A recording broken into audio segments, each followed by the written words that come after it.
ગાંધીધામ કચ્છ ખાતે 20 સપ્ટેમ્બરથી તારીખ 30 સપ્ટેમ્બર ખેલૈયા ગરબા વર્કશોપ દ્વારા સ્ટાઇલ ગરબા શીખવાડવાનું આયોજન કરાયું હતું તેમજ અંબાજી મંદિર ઓસ્લો મધ્યે garba king garba queen prince અને પ્રિન્સેસના એવોર્ડ સાથે રાસ ગરબાનું આયોજન કરાયું છે। આરતી થાળી અને ગરબા ડેકોરેશન સ્પર્ધા સોના ચાંદીના સહ ઇનામોની વણઝાર ઉત્સવ ઉજવણી કરાશે।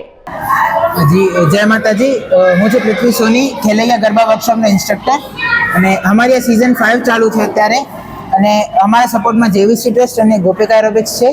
અમારો ફર્સ્ટથી અમારો 1 મહિનાનો જે રેગ્યુલર ક્લાસ હતો એ ચાલુ હતો, જેમાં ઘણા બધા સંખ્યામાં લોકોએ ભાગ લીધો છે અને આજથી 20 થી 11 દિવસનો અમારો વર્કશોપ ચાલુ થયો છે। તો જેમને ગરબા કરવા હોય, જેમને શીખવા હોય એ તમે બધા આવી શકો છો, રજીસ્ટર કરી તમે ગરબા રમી શકો છો। જય માતાજી।